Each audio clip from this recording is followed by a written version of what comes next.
Akbar's voice broke into Birbals thoughts. Akbar ശബ്ദത്തിൽ എന്തോ പറയാൻ തുടങ്ങിയപ്പോൾ ബീർബലിൻ്റെ ചിന്തകൾ അവിടെ വിരാമമിട്ടു. ബീർബൽ അത് ശ്രദ്ധിക്കാൻ തുടങ്ങി. Akbar is the emperor. Birbal is one of the courtiers.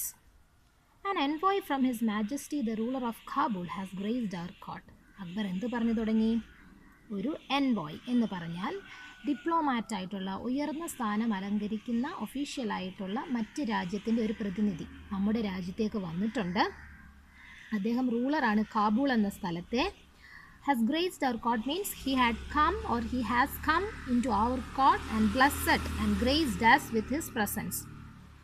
He has heard glowing reports of the knowledge and the talent of our courtiers and he wishes to ask them a few simple questions. ഈ കാബൂളിൽ നിന്ന് വന്ന ഈ ഒരു ഭരണാധികാരിക്ക് നിങ്ങളുടെ എല്ലാവരുടെയും ബുദ്ധിവൈഭവം ഒരുപാട് കേട്ടിട്ടുണ്ട്. അപ്പോൾ അദ്ദേഹത്തിന് നിങ്ങളുടെ ബുദ്ധിവൈഭവം ഒന്ന് ചെക്ക് ചെയ്യണം. അതിനായിട്ടാണ് അദ്ദേഹം വന്നത്.